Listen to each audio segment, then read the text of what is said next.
At 2 a.m., the smartphone placed by the bedside starts ringing. Glancing at the screen, the name Nancy, my daughter, lights up. Wondering why she's calling at this hour, I hurriedly pick up the phone. "Hello, Nancy?"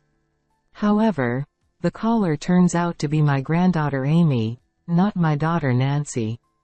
"Grandma, Mom is crying. Help!" She pleads desperately, her voice trembling, on the verge of tears. "Where's Dad?" I inquire. "Dad hit Mom and left." Amy replies. Shocked and without understanding, I quickly change and jump into the car. Entering the living room, I found Nancy sitting on the floor, crying. Amy, who had been trying hard to hold back her tears on the phone, now has a red nose and swollen eyes as she opens the door.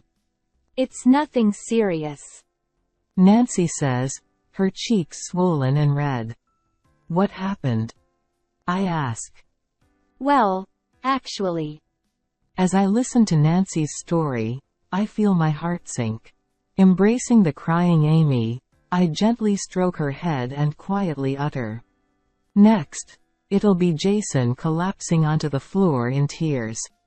"My name is Carla, and I'm 57 years old. 2 years ago, I lost my husband, and now I live alone. My joys include visiting my daughter and her husband, who live about a 30-minute drive away, and watching my 4-year-old granddaughter Amy grow. I also engage in stock trading, a hobby my late husband taught me. As I trade stocks, I often find myself consulting with him in my mind, wondering if it's time to sell or if I should wait a bit longer. It's strange, but I feel like I hear his advice, saying, "Let's hold on a bit longer." Or, "It's time now." And oddly enough, following his words has often proven profitable. My daughter Nancy is 29 years old. She got married 5 years ago, and after Amy was born, she became a full-time homemaker. Her husband Jason works as a salesperson who visits houses individually. I used to think salespeople were high-earning elites, but it seems Jason's income isn't that great. Nancy has been doing freelance writing from home since last year. They live in a rented detached house, so the rent is quite high. However, balancing childcare, household chores, and her writing job is challenging, and it seems she hasn't seen much success. Jason doesn't compromise on anything regarding household matters. If things aren't tidy, he criticizes, and he doesn't allow shortcuts in cooking, so Nancy can't even use pre-made meals. Being consumed by household chores and cooking, she mentioned that despite her efforts, she barely earns $300 a month working from home. "That's why I support my daughter's family financially every month. It's money I've earned from my hobby anyway. If it helps my dear daughter and granddaughter, I'm fine with it." I believe men have their pride, so I've advised Nancy to keep quiet about it regarding Jason. Jason's job seems both low-paying and demanding. Whenever I visit, he quickly returns to work after chatting with Nancy upstairs, often just taking a shower and rushing out immediately. "Being a salesperson seems tough, Jason," I remarked once. "I need to prepare documents for the houses I'll be visiting tomorrow. It's part of the job," he replied without complaint, showing his dedication. "I'm sorry for leaving so soon while you're here. I'll be back," he said as he left again in his suit. Watching him leave, I sighed. I hope he doesn't wear himself out. Nancy chuckled at my words, but I could sense some dissatisfaction in her expression. Peering at her face, I teased. "Are you sulking because he didn't eat the meal you made?" "Huh? No, it's not that," Nancy replied, reluctantly. "It's understandable. It's his job," I reassured her. I know.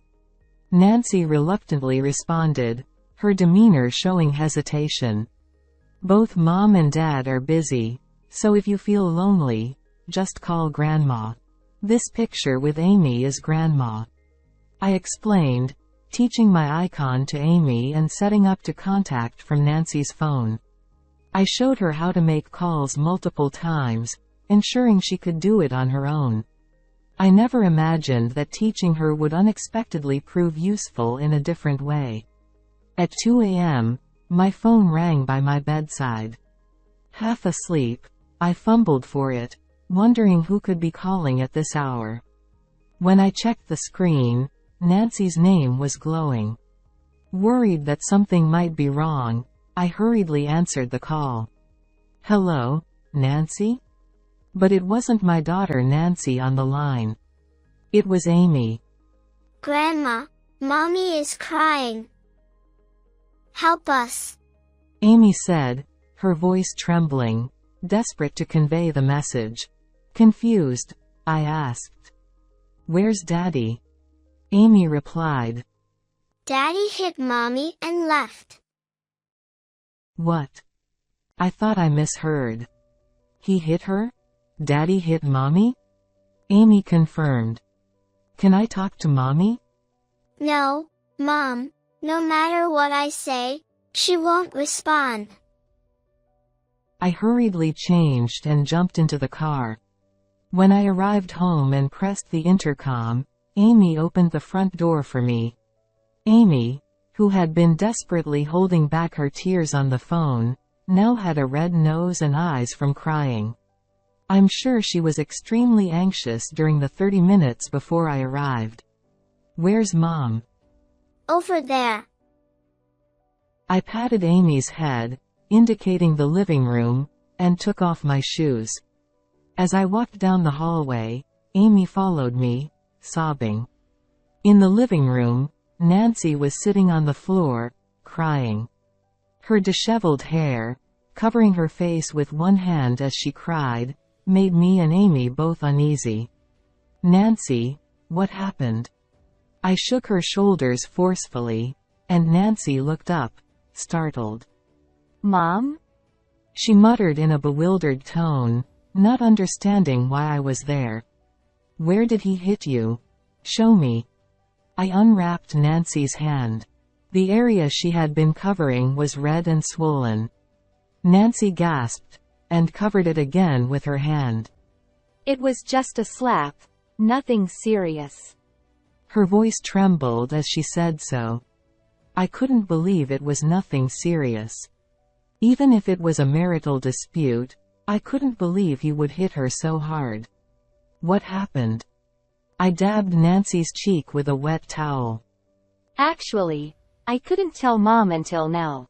But it seems like Jason is cheating." "Cheating?" "Yes. The other day, he said he was going back to work, but he asked me for money. Why would he need tens of thousands of dollars to go back to work?" "I don't know, but just suspecting cheating because of that." "The other day, when Jason wasn't home, I looked through his bag and found a lighter with a hotel's name on it. It's not a hotel for staying alone. It's the kind of hotel a man goes to with a woman. He's asked for money from you several times before. So today, I refused." "And then he hit you?" "Yes. But he even tried to hit Amy, who was trying to stop him. I desperately intervened, and in the end, he took money from my wallet and left." Listening to Nancy's story, I felt my heart chilling. What shocked me the most was that Jason tried to hit Amy. I kept thinking if I could continue living with such a person. Amy tightly grasped my sleeve, perhaps recalling that moment. She whimpered and burst into tears. I felt unforgiving. Of course, cheating was unacceptable, but raising a hand to family was despicable, and I trembled with anger. Fathers are supposed to protect their families. I wanted to shout. But lecturing wouldn't damage him. If he had any remorse, It would have happened when Nancy spoke up or when he attempted to strike our daughter. Embracing the crying Amy, gently stroking her head, I quietly uttered, "Next time collapsing on the floor in tears will be Jason's turn." Huh? I smiled and nodded reassuringly at Nancy's anxious gaze. "Just live with Jason a little longer. It'll be okay. I'll live with you too," I added and continued. "We'll buy a voice recorder to record all conversations with Jason. But if he demands money, he might hit Amy again." Record it when he demands money too. You can give him the money, that's fine. Keep Amy always with me. I'm worried about you, but we also need evidence," I explained. "As long as Amy is safe, I'll be okay," nodded Nancy with a mother's resolve, and I captured her face with my smartphone. "Even your swollen cheek will be evidence." The next day, I barged into Nancy's house with my belongings in tow. "It seems Nancy isn't feeling well. I'll stay with you for a while to take care of the house and Amy," I stated. Jason was taken aback by my sudden visit, wearing an apologetic expression. "Oh, you really shouldn't be inconvenienced. I'll help with the house and Amy." His amiability was fitting for a salesman, indeed. "Amy tends to run around, and it would be exhausting for you." His concern for me truly made him seem kind-hearted. "That's all right. What worries me more is whether Jason will be satisfied with the lunchbox I make. It's a secret from Nancy, but if you aren't full, you can buy something with this," I whispered as I discreetly handed Jason $200. "Oh, I feel really bad about this." Scratching his head, Jason pocketed the money despite his words. With this, he couldn't oppose my decision to stay here anymore. From that day on, I made sure to spend all my time with Amy whenever Jason returned home, even joining her in the bath. While being cautious not to let Amy overheat, I made sure we stayed in the bath for at least an hour. This was to allow Jason to talk to Nancy without being wary of my presence. "Thanks, we're done," Jason would say when we exited the bath. "Well, I guess it's my turn now," he'd say with a smile. "Take your time," I'd reply. While appearing friendly with Jason on the surface, as soon as he entered the bathroom, I turned to Nancy for confirmation. "Did he say anything?" I asked. "He did.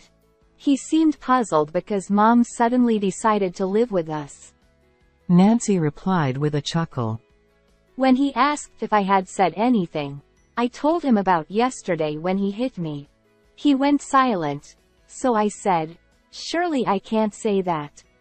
"And, what did he say?" "Then he threatened, 'Shut up, or I'll hit you again.' He dug his own grave without realizing he was being recorded." Seeing Nancy laugh eased my worries. She seemed like a different person from the one I saw last night. I hoped that my presence would be a source of encouragement. We nodded in agreement, knowing we had taken the first step. On the evening of the next day, while Jason was taking a bath, what we did was to check his line messages. It was to find out if he was cheating, but to our dismay, Jason seemed to have relationships with multiple people.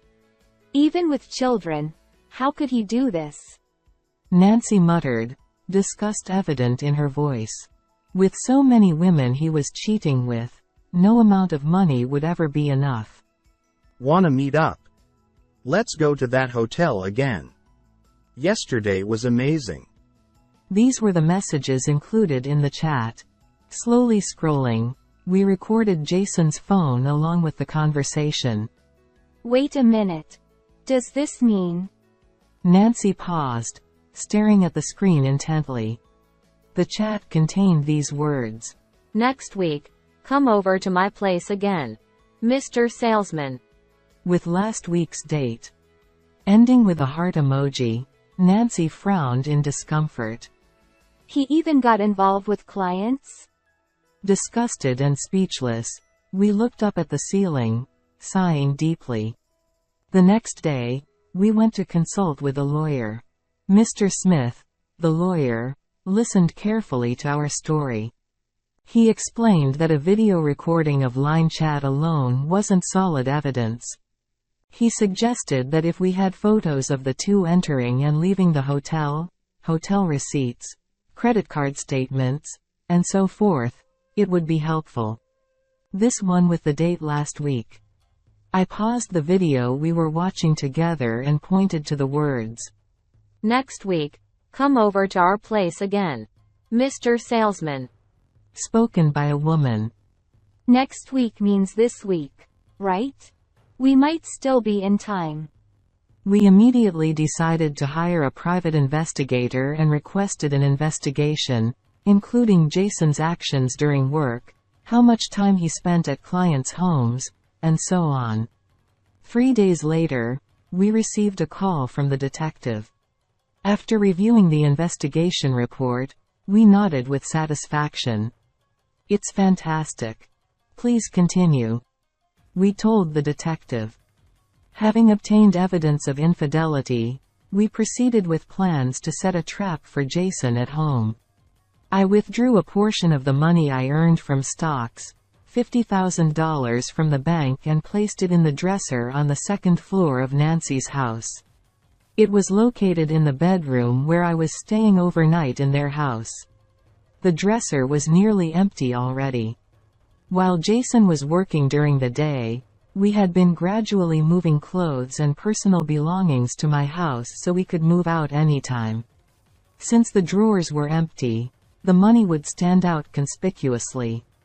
The neatly bundled bills of $10,000 each would surely catch Jason's eye. I gave Jason $200 the other day. How long do you think that will last? I asked, and Nancy responded, tilting her head. It varies depending on the situation. But if he thinks Mom has money, he might spend it all soon. That would be a good timing then. We gently closed the drawer containing the $50,000. That night, as usual, I was about to take a bath with Amy when my phone rang. It was Nancy calling. I had asked Nancy to call me if Jason demanded money. I told Amy to wait for a moment and quietly made my way upstairs, carefully listening outside the bedroom where I stayed overnight. More money? What on earth are you using it for? Shut up. Your mother can hear you. Just give it to me quietly. Or else. What? Are you going to hit me again? If you don't want to get hit, give me the money quickly. What's taking so long?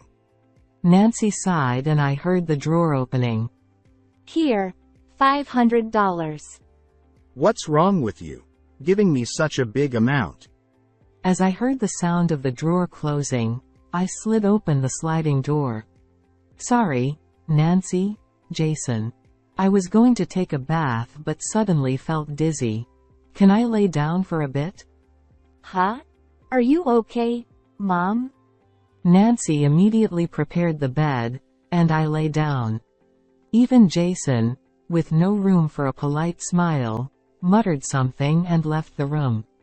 When I heard Jason leaving from the front door a while later, I got up from the bed. We need to hurry. We left Nancy's house with the money from the dresser and our belongings packed.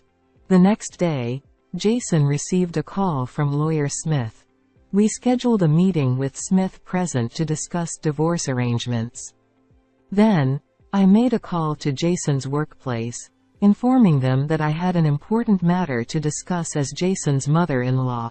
I asked to speak with the manager and relayed the message, requesting them to keep it confidential until the meeting. With that, everything was set in motion. On the day of the discussion, Jason visited my house. I had instructed Amy not to come downstairs. Jason, without greeting me, sat abruptly across from Nancy, not bothering to conceal his dissatisfaction. Lawyer Smith greeted and handed over his business card, to which Jason mumbled and nodded in response. So? You want a divorce? What are your demands? Jason turned to Nancy and bluntly stated, Yes, I do. I want a divorce.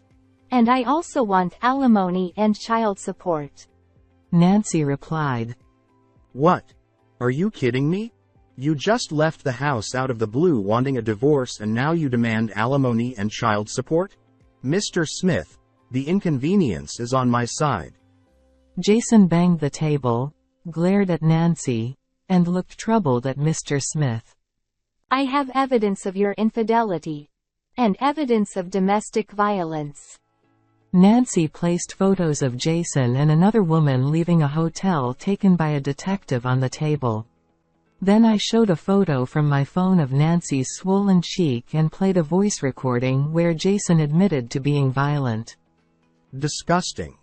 Did you deceive me? Recording even such conversations secretly. Huh. Jason raised his voice and tried to grab Nancy's collar, but Mr. Smith and I intervened. Please calm down. Acting too aggressively could get you in trouble. Mr. Smith retorted sharply. Jason reluctantly complied with Mr. Smith's firm words and settled back down. I intend to hear both sides as much as possible. However, if this mediated divorce fails, Nancy seems inclined toward divorce mediation or litigation. She seems well prepared with evidence and doesn't seem willing to back down. Smith subtly urges Jason to relent. Jason, who had been silent in thought, suddenly exclaimed. But even if it's a divorce because of my infidelity, I still have the right to property division, right? Smith responds. That's correct.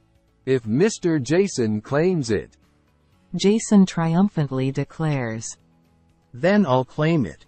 Tough luck, Nancy. I don't have any property left, so hand over half of yours. Nancy calmly retorts. I don't have any either. Jason, taken aback, stares at Nancy for a moment before she repeats. I have no property at all. Jason, shocked, accuses. Don't lie. There was $50,000 in the drawer. I explained. Oh, that was mine. My mom has been supporting us monthly. The money you received was also from my mother's assistance. With a horrified expression, Jason exclaims, Jason, what? Nancy continues. If you and Nancy divorce, I won't have any reason to support you. In fact, I whisper to Jason. I'm filled with the desire to sue for assaulting my precious daughter. Jason pales. Unfortunately, it seems the shock of not receiving money hits her harder than my words. But we do not intend to end it with this. And with that, Nancy laid out several more photos on the table.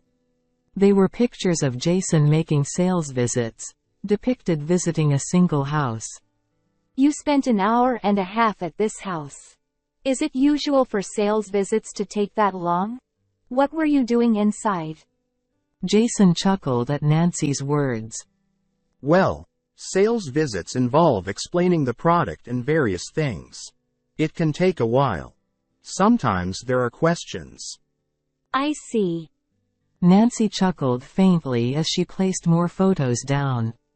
Do you have to strip down to your underwear for product demonstrations? Sounds tough. What kind of explanation is that? There, a photo showed Jason standing shirtless by a window. He must think they can't be seen much through the lace curtains. Even through the lace curtains, the woman embracing Jason in her underwear was clearly recognizable. There's more. Nancy placed an A4-sized paper on the table and showed Jason, his voice choked with disgust. I've had a detective continuing the investigation all along. It's a list of your cheating partners. If I compare this with your company's client list, you'll see just how many clients you've been involved with. Jason was already speechless. At that moment, I rose from my seat at the sound of the doorbell. "What a perfect timing," I said. "To my words," Jason exclaimed. No way. As I opened the door and courteously expressed gratitude, Jason gasped when he saw the person I ushered into the living room. "Boss." Jason exclaimed, collapsing onto the floor, clutching the photos and lists on the table to his stomach. "I'm sorry. I'm so sorry. I'll pay compensation, child support, and anything. Please forgive me." Jason pleaded. Nancy and I exchanged glances and sighed. "How unfortunate," I said. "You're too late. We've already prepared duplicates of everything," Nancy added. We placed the photos and lists in front of the boss. As the boss looked through them in disbelief, Jason's cries echoed through the room. Naturally, Jason was fired. Furthermore, he's being sued by the company and by the husbands of his clients. Apparently, the clients' wives turned them back on him. I was tempted. I was coerced. And made Jason the sole villain. It's his own fault, I believe. Of course, Nancy shows no mercy. She's demanding compensation and child support through Mr. Smith. Unable to pay everything he has been owed and even his rent, Jason was evicted from his home. Come to think of it, Nancy mentioned seeing him doing road work, a job he's not used to. He looked like he was about to cry as he was yelled at by younger colleagues. As for us, we are happily living together in my house, the three of us. Nancy has started working outside the home. While I take care of Amy, I don't feel any burden at all. On the contrary, every day feels fulfilling. Even though we live together, Amy still occasionally calls from Nancy's phone. I love you, Grandma. Hearing her lively voice fills me with happiness.